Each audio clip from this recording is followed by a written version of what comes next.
Saya ajak kita semua pagi hari ini untuk membicarakan tentang firman kebenaran atau truth dalam bahasa Inggrisnya. Ya. Kita buka sama-sama dari Yohanes pasal 16 ayat 13. Yohanes pasal 16 ayatnya yang ke-13. Tetapi apabila ia datang, yaitu roh kebenaran,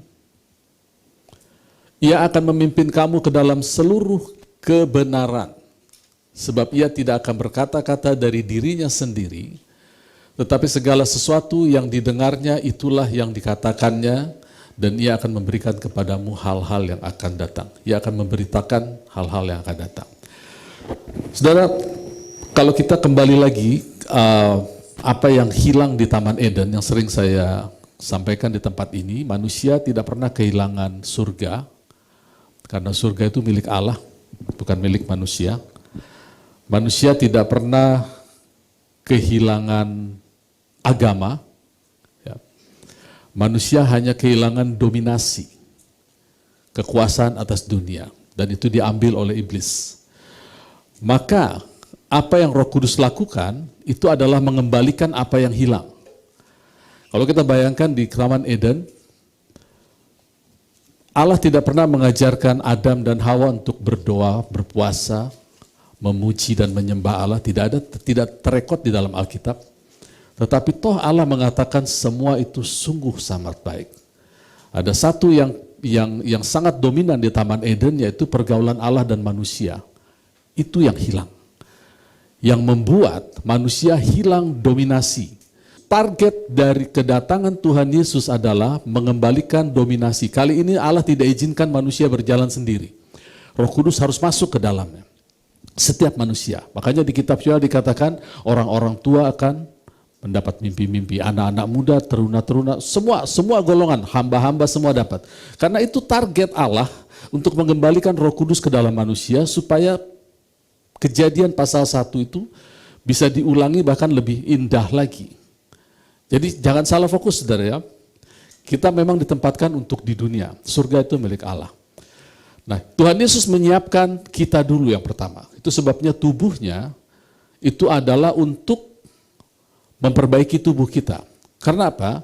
Setelah itu, manusia spirit kita dimatikan di dalam Roh Kudus, lalu Roh Kudus masuk ke dalam kita dan tinggal di dalam kita.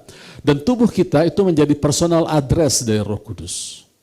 Jadi targetnya adalah seperti itu. Lalu Yohanes 16 katakan nanti kalau Roh Kudus itu datang, dia akan mengajarkan truth atau kebenaran. Jadi kebenaran inilah yang akan diusahakan untuk disingkirkan oleh iblis. Nah, pagi ini saya ingin bicara bagaimana kita mempertahankan kebenaran atau bergaul dengan kebenaran supaya kita tidak menjadi bulan-bulanannya iblis. Ya, kita buka 2 Tesalonika. Jadi 2 Tesalonika 2 ayat 3. Demikian firman Tuhan, jangan kamu memberi dirimu disesatkan. Kata disesatkan adalah dialihkan atau disingkirkan. Nah, sebelum saya lanjut, konteksnya adalah bicara tentang truth, kebenaran yang Roh Kudus bawa. Jangan biarkan diri kita disesatkan dari truth atau perkataan kebenaran. Jangan disesatkan orang dengan cara bagaimanapun juga. Jadi banyak cara, saudara ya. Kita jangan biarkan kita jauh dari kebenaran. Sebab sebelum hari itu haruslah datang dahulu murtad dan haruslah dinyatakan dahulu manusia durhaka yang harus binasa. Yaitu lawan yang meninggikan diri di atas segala yang disebut atau yang disembah sebagai Allah, bahkan ia duduk di bait Allah dan mau menyatakan diri sebagai Allah. Ya, jadi ini bisa diterjemahkan sebagai kedatangan akhir zaman Tuhan Yesus. Bisa juga diaplikasikan bahwa ada orang-orang yang duduk di tempat yang tinggi di dalam persekutuan anak-anak Tuhan, lalu menyatakan dirinya perkataan dia yang benar tanpa berpegang kepada truth, kebenaran. Ya. Makanya kalimat awalnya di atas dikatakan jangan mau disesatkan atau disingkirkan. Siapapun itu tidak boleh menyingkirkan kita dari truth. Betul kita diciptakan untuk mendominasi, saudara. Pada waktu Allah menciptakan manusia, dia harus ambil bahan bakunya dari dalam dirinya. Itu disebut image. Selain image kita diberi likeness. Nah, likeness atau rupa ini adalah fungsi. Jadi kita bisa mendominasi semuanya kecuali mendominasi image Allah. Nggak boleh. Makanya perjanjian baru dibilang, jangan kamu hendak seolah-olah berkuasa atas sesamamu. Nggak boleh itu. Kita nggak boleh. Ya. Kita suami belajar untuk menghargai istri. Memang dikatakan kaum yang lemah, tapi jangan lupa ada image Allah. Kita tidak boleh menguasai dia berlebihan. Istri tidak boleh menguasai suami. Itu juga dengan anak-anak dan orang tua. Ya. Kemudian di sini dikatakan, bahkan ia duduk di bait Allah, ayat 5. Tidakkah kamu ingat bahwa hal itu telah kerap kali kukatakan kepadamu ketika aku masih bersama-sama dengan kamu? Ayat 6, dan sekarang kamu tahu apa yang menahan dia, sehingga ia baru menyatakan dirinya pada waktu yang ditentukan baginya. Berarti kan ada kata, ada yang menahan manusia ini. Ya. Karena segala rahasia kedurhakaan telah mulai bekerja, tetapi sekarang masih ada yang menahan, muncul lagi kata yang menahan. Kalau yang menahannya itu telah disingkirkan, pada waktu itulah pendurhaka baru akan menyatakan dirinya, tetapi Tuhan Yesus akan membunuhnya dengan nafas mulutnya dan memusnahkannya kalau ia datang kembali. Perhatikan kata menahan dan durhaka ini berganti-gantian ya. Jadi jangan sampai yang menahan ini membiarkan kesesatan terjadi. Apa itu yang menahan? Itu dijelaskan di ayat selanjutnya. Kedatangan si pendurhaka itu adalah pekerjaan iblis. Dan disertai rupa-rupa perbuatan mukjizat, tanda-tanda dan mukjizat-mukjizat palsu, dengan rupa-rupa tipu daya jahat terhadap orang-orang yang harus binasa, karena mereka tidak menerima dan mengasihi kebenaran yang dapat menyelamatkan mereka. Jadi yang dimaksud ada yang menahan kedurhakaan, menahan pekerjaan iblis adalah truth, kebenaran. Bagaimana dia bisa disingkirkan? Kalau kita menolak kebenaran itu. Karena dengan banyak cara kebenaran itu akan disingkirkan oleh iblis. Kalau kita sudah jatuh dari kebenaran, sudah mulai memahami hal-hal yang bukan dasarnya kebenaran, maka di situ kita mulai kejatuhan kita. Dan itu dalam konteks ini dikatakan ada orang yang berdiri di bait Allah tidak menyatakan kebenaran dengan segala wibawanya. Saya kasih contoh gini ya. Ada hamba Tuhan yang dipakai Tuhan, luar biasa, jemaatnya puluhan ribu. Tapi sebagaimana biasanya, banyak anak-anak Tuhan termasuk kita, ya bisa gagal di hal yang sama, yaitu gagal mentranslate pengalaman rohani kepada perkataan kebenaran. Ya, gagal mentranslate, menerjemahkan pengalaman rohani ke dalam perkataan kebenaran. Nah, pada waktu dia memulai pelayanan, banyak kepahitan dan kesakitan yang dia rasakan, karena dia ini seorang latar belakang petani. Latar belakang pertanian, sarjana. Ya. Kemudian dalam pergumulannya, dia harus berdoa, minta pertumbuhan jemaat, banyak kesakitan yang dialami, masalah keuangan, masalah keluarga, sakit penyakit, sampai akhirnya Tuhan pulihkan. Nah setelah Tuhan pulihkan, pengajarannya indah sekali, tapi ada satu yang fatal. Dia bilang gini, karena dia pertanian, ya, maka dia katakan, kalau buah mangga itu, pohon mangga itu tidak berbuah, maka apa yang dilakukan adalah pohon itu harus ditusuk pakai paku. Harus digores-gores. Sehingga tumbuh buahnya. Demikian juga dengan jemaat Tuhan. Saya mengasihi saudara, saya harus menyakiti saudara. Saya harus menggores-gores saudara dengan perkataan kebenaran. Biarin sakit hati gak apa-apa. Mau pergi-pergilah. Ya karena jemaatnya udah ribuan, pergi-pergilah gitu. Coba kalau jemaatnya cuma 10 orang. Gak berani dia ngomong gitu. Ini yang saya katakan kegagalan di dalam mentranslate pengalaman rohaninya. Apakah dia jahat? Tidak, dia baik, dia tulus. Dan dia, apakah pekerjaannya bukan dari Tuhan? Dari Tuhan banget. Sangat dari Tuhan, saya saksinya. Tapi ada beberapa kata-kata yang kalau jemaat tidak hati-hati, maka jemaat bisa menyingkirkan kebenaran. Truth itu ditolak. Kalau truth sudah ditolak, nanti saya akan bawa ya. Saya akan bagikan dampaknya. Ada lagi hamba Tuhan yang punya kapal, dan biasa balapan kapal. Dia memimpin jemaat banyak sekali. Sehingga dalam pertumbuhan gereja, seminar yang diberikan adalah diumpamakan seperti kapal yang berlayar, balapan, lalu muter balik. Kapal layar, tanpa mesin. Ya. Jadi nanti waktu muter balik ada masa-masa di mana kapal itu berhenti. Dan segala ilustrasi di dalamnya. Padahal kalau dilihat di Alkitab, nggak ada ilustrasi pertumbuhan jemaat pakai kapal, itu nggak ada. Betul ya? Nggak ada sama sekali. Kalau bicara kapal itu bicara lidah. Lidah yang mengarahkan hidup kita. Kecil lidah memang, tapi itu seperti kemudi kapal. Kalau bicara gereja Tuhan itu seperti taman Allah dan bangunan Allah. Ya. Itu kalau bicara jemaat Tuhan. Tapi kenapa saudara bisa keluar kata-kata itu? Kita nggak bisa menjudge itu hamba Tuhan nggak benar-benar itu hamba Tuhan beneran itu. Orang pekerjaannya diberkati Tuhan. Tapi ada kata-kata yang membuat kebenaran ini tersingkir dari tengah-tengah gereja. Ini yang bahaya. Kita harus pahami ini. Itu sebabnya mengapa di sini saya dan para pengurus, Pak Wagem dan semua pengurus yang berbicara di sini selalu bicaranya firman. Dengan kata lain, apa yang kita mau coba impute kepada jemaat adalah sama, kita selaraskan pekerjaan kita dengan Roh Kudus, yaitu memperkatakan firman. Ya. Berbahayanya kita kalau kita jatuh dari truth itu, kita buka di Yakobus. Yakobus pasal 3, ada satu hal yang dapat kita pelajari di sini. Ayat 13 mulai ya. Siapakah di antara kamu yang bijak dan berbudi, baiklah ia dengan cara hidup yang baik, menyatakan perbuatannya oleh hikmat. Oke, ya, hikmat tidak bekerja sendiri, hikmat itu ada truth di dalamnya. Pasti ya, hikmat itu ada truth. Jadi perbuatan yang keluar dari kebenaran yang kita tahu dan understanding yang kita tahu, itu disebut hikmat. Kita berhikmat dalam perbuatan.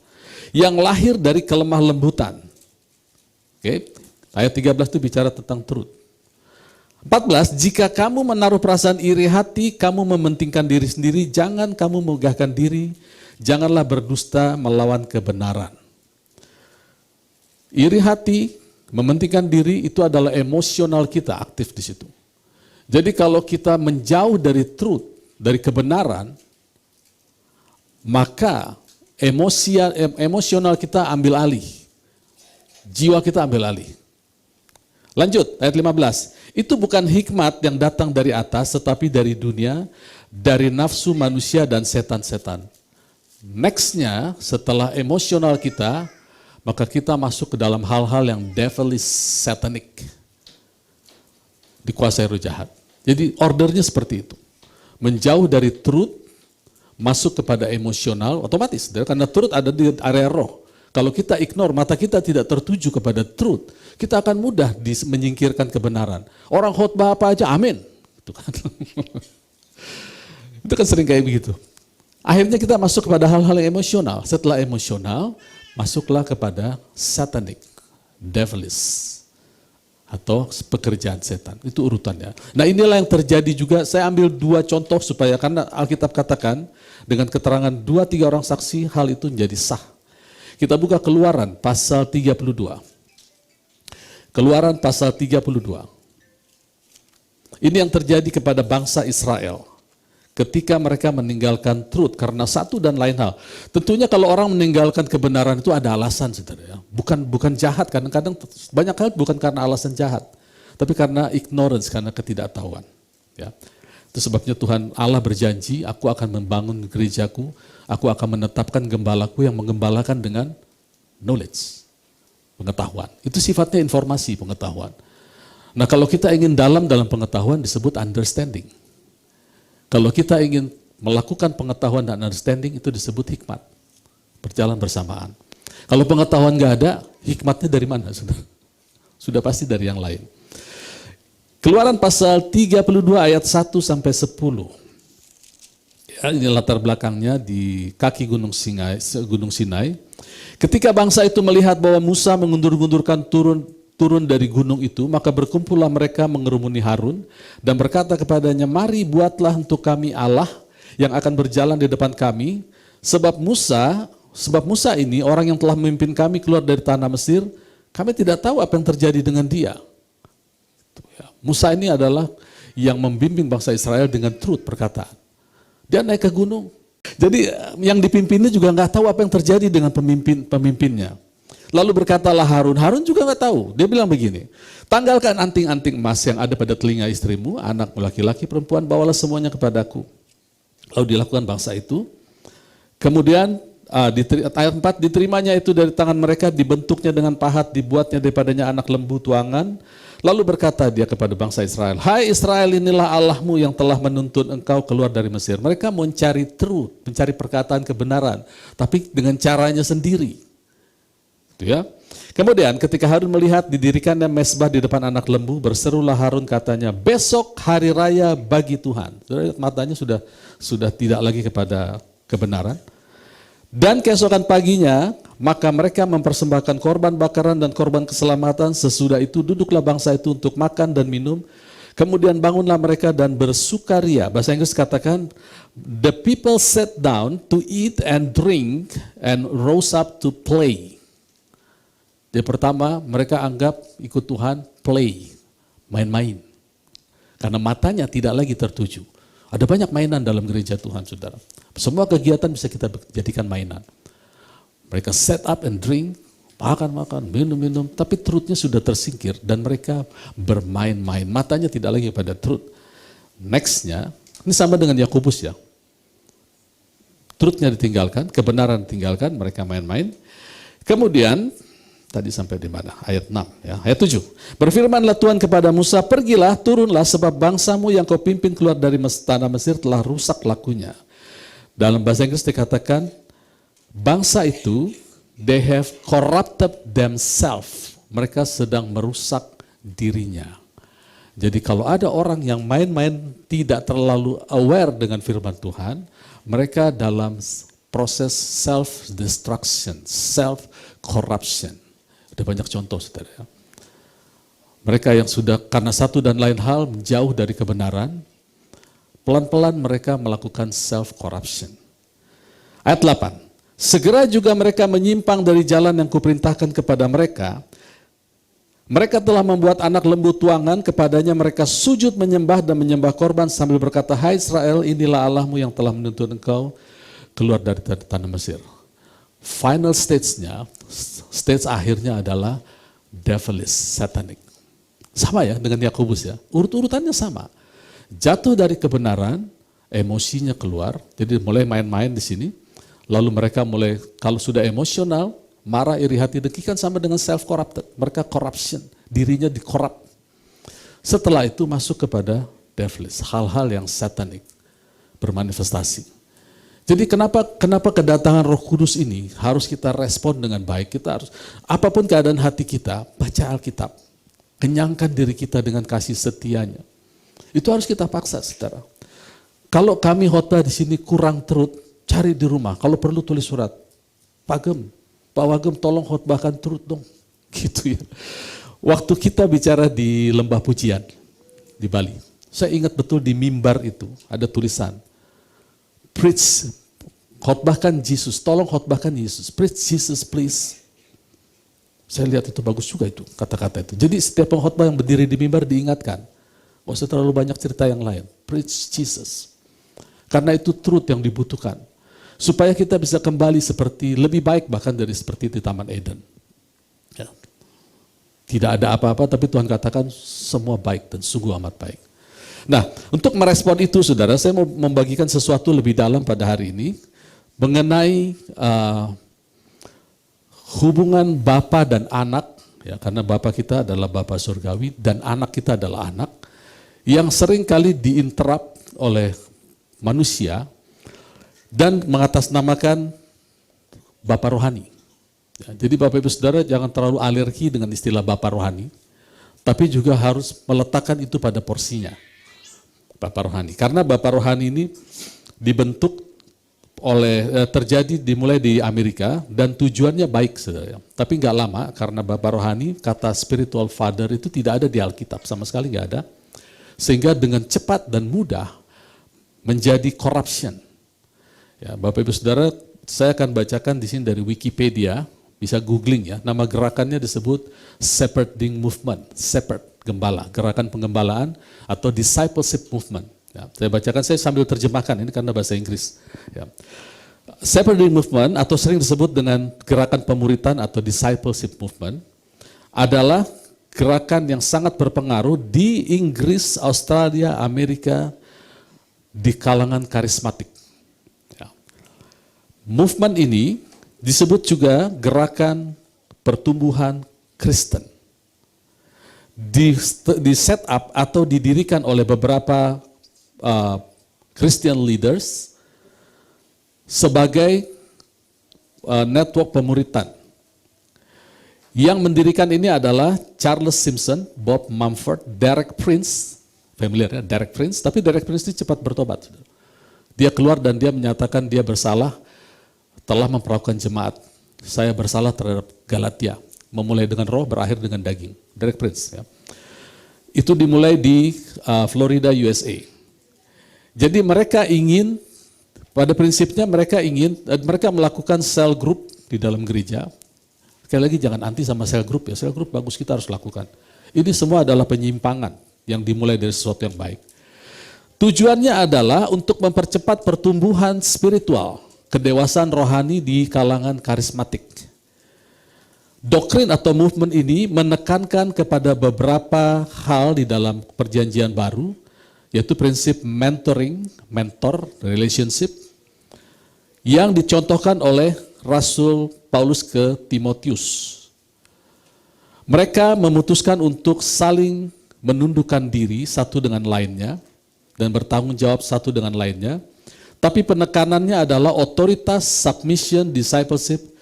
Kemudian ada covenant relationship. Bayangin covenant relationship. Kalau kita tahu bahwa covenant itu adalah perjanjian antara dua orang. Dan perjanjian baru di mana kita hidup, kita tidak dilibatkan. Itu adalah covenant antara Allah Bapa dan Allah Anak. Kita adalah beneficiary. Nah tapi karena covenant itu sifatnya adalah waris, ada yang mau diwariskan. Sementara kalau kita masuk, kita pasti melanggar. Dari dulu kalau covenant manusia dan Allah, manusia melanggar.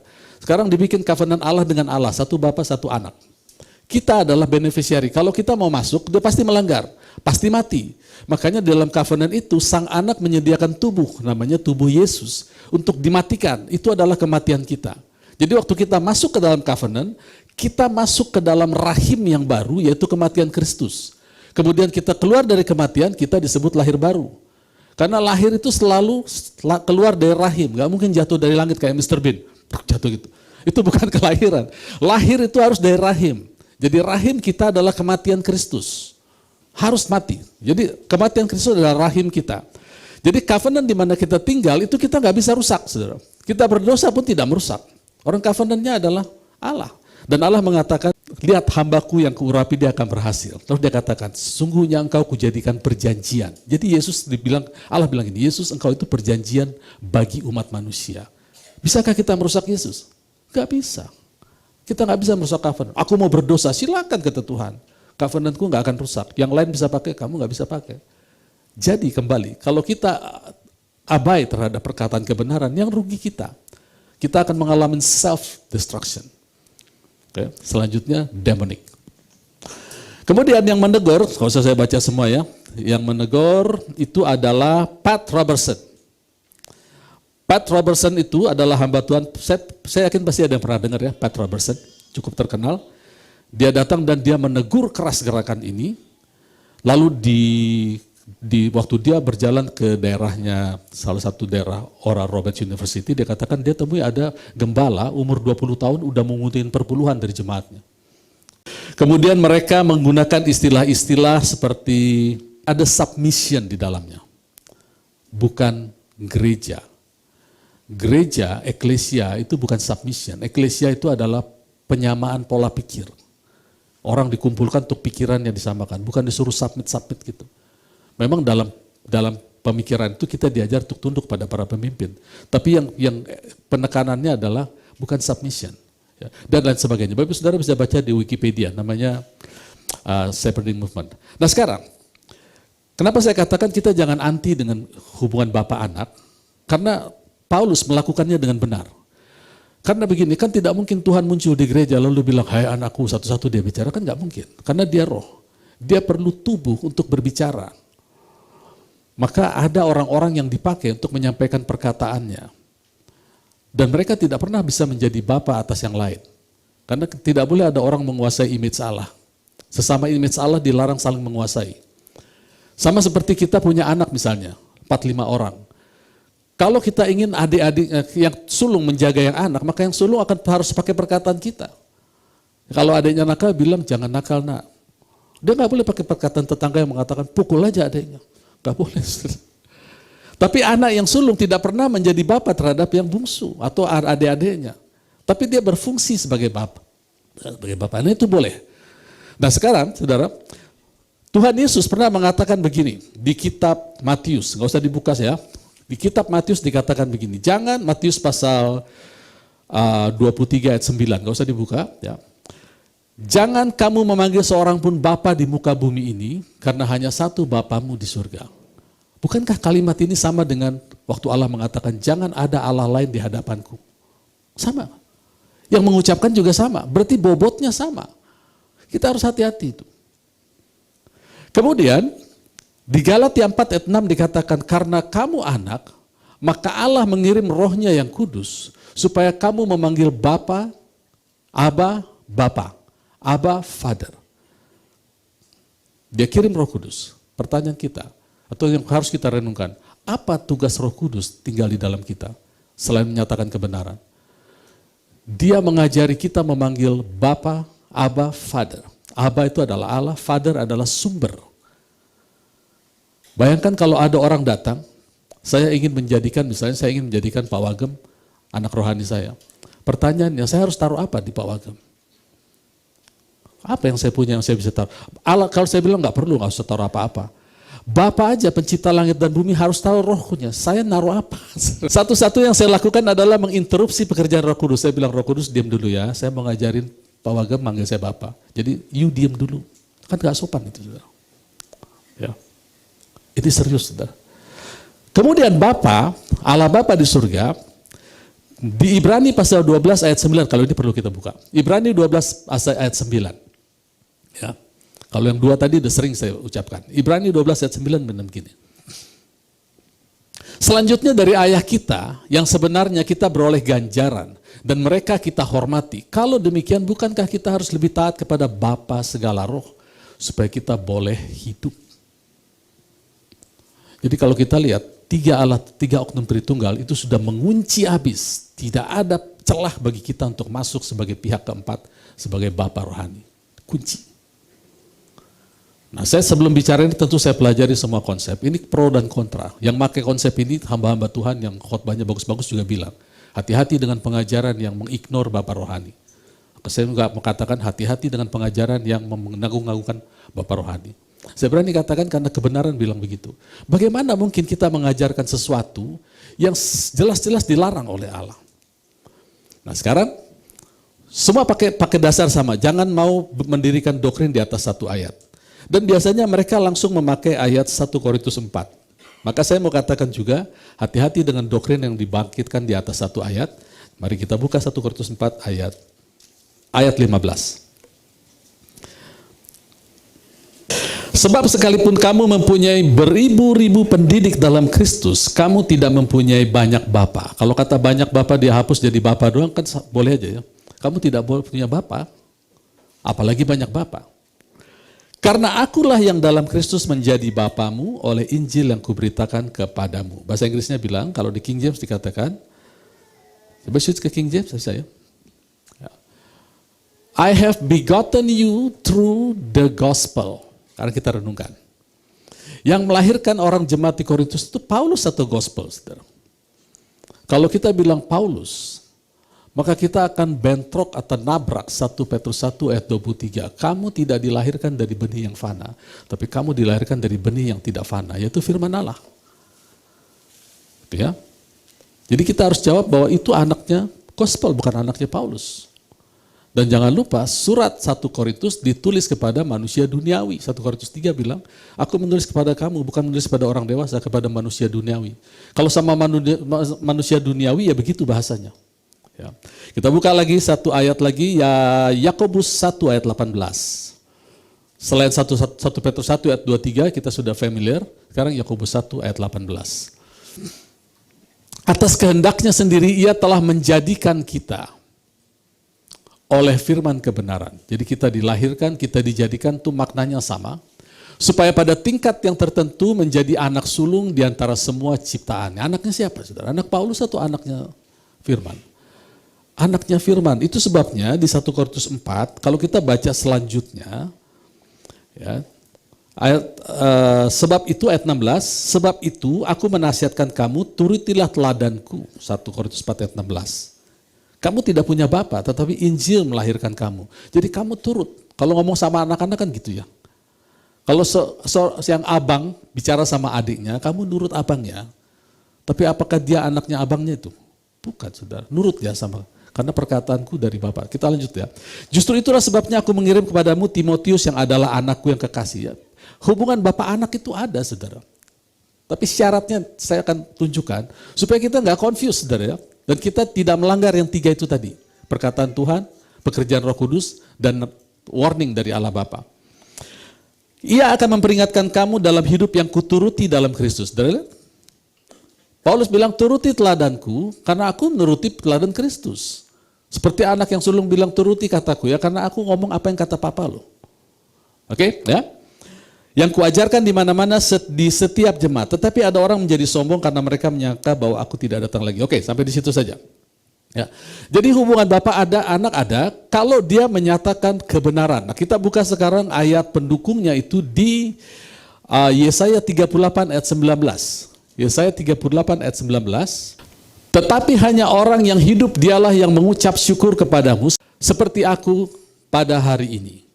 Seorang bapa memberitahukan kesetiaanmu kepada anak-anak. Coba switch ke King James, ini bahasanya nggak enak bacanya, nggak menunjukkan kebenaran. The father, ya kalimat yang kedua setelah titik 2, the father to the children shall make known thy truth. Kalau kita balik ke ayat Yohanes 16 ayat 13, klop kan? Roh itu akan datang, dia akan menyatakan semua. Jadi siapapun yang mau datang bicara kepada gambar Allah, sesama gambar Allah, dia harus berbicara kebenaran. Jadi seorang bapa mewahyukan kebenaran. Terus yang kedua, saudara, ada contoh yang kedua. Sekali lagi harus minimum 2 ya. Di Alkitab banyak tapi saya bawa 2 aja. Yeremia 7 ayat 18. Memang ini contoh secara natural bagaimana bapa dan anak bekerja sama. Ya.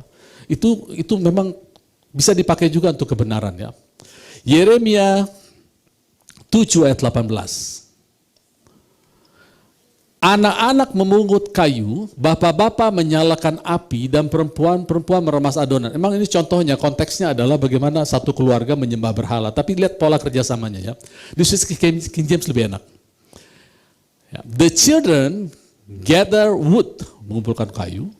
Lalu apa yang bapak lakukan? The fathers kindled the fire. Dibakar kayu itu. And women need their dove. Apa hubungannya api yang dilakukan bapak-bapak? Karena kita semua, Markus 9 ayat 49, saudara. Kita buka Markus 9 ayat 49. Ya, kita harus banyak buka ayat tuh kali ini, supaya meresap semua kita ya. Karena setiap orang akan digarami dengan api. Siapa api itu? Truth. Siapa yang bawa? Bapak-bapak. Jadi kalau kami di sini banyak bicara firman, jangan diprotes ya. Firman melulu. Khotbah di mana-mana pun, firman melulu yang keluar. Kalau kita mau berfungsi menjadi berkat bagi banyak orang, firman melulu. Jangan mengajari latar belakang kita. Ya, yang latar belakangnya petani, menggores-gores pohon. Yang latar belakangnya pelayar, gambarin balon. Yang latar belakangnya orang Madura, ada karapan sapi nanti. Kan aneh-aneh semua, itu bukan truth. Saudara. Dan itu mematikan. Itu sebabnya kenapa kita merindukan di tempat ini, kita semua bertumbuh dalam kebenaran. Dan dari sisi Allah, dia sangat siap memperbarui kita. Ayat terakhir ada 2, nggak usah dibuka ya, saya pasti udah pada tahu semua. Barang siapa haus, kata Tuhan, datanglah kepadaku. Maka dari dalamnya akan keluar sumber air. Itu kalau datang. Jadi kalau kita datang kepada Tuhan, kita bilang, Tuhan aku ingin truth, perkataan kebenaranmu menguasai hidupku. Datang kepada dia, baca Alkitab, buka YouTube, atau segala macam bisa dicari, baca buku rohani, Alkitab lah perbanyak ya. Maka dari dalam hati kita akan mengeluar sumber mata air, atau sumur, well. Itu di Yohanes pasal 4. Yohanes pasal 9 kalau tidak salah, ya, dikatakan begini, barang siapa percaya kepadaku, dari dalam hatinya akan mengalir air sungai. Kalau bahasa Inggris the rivers, bahasa Indonesia bilang mengalir aliran. Bahasa Inggris lebih kuat, the rivers, sungai. Pertanyaan saya, mana lebih powerful, sungai sama sumur? Saudara tidak akan hanyut dalam sumur, tapi kita akan hanyut di dalam sungai. Kalau kita bergaul, kita tidak akan menghanyutkan orang dengan truth kalau cuma sumur. Tapi kalau perkataan mengalir itu, orang akan hanyut. Penyakit sembuh, masalah orang keluar. Jangan malah kita yang hanyut dengan persoalan, saudara. Jangan malah kita yang hanyut, kita yang menghanyutkan persoalan. Jadi Tuhan sudah bilang, barang siapa datang kepadaku, aku jamin ada sumber mata air, ada sumur. Oke. Tapi barang siapa mau maju selangkah lagi, percaya, mengucapkan, maka akan keluar sungai. Sungai sama sumur, kuatan sungai, tidak bisa dibantah. Amin. Puji Tuhan, Tuhan Yesus memberkati.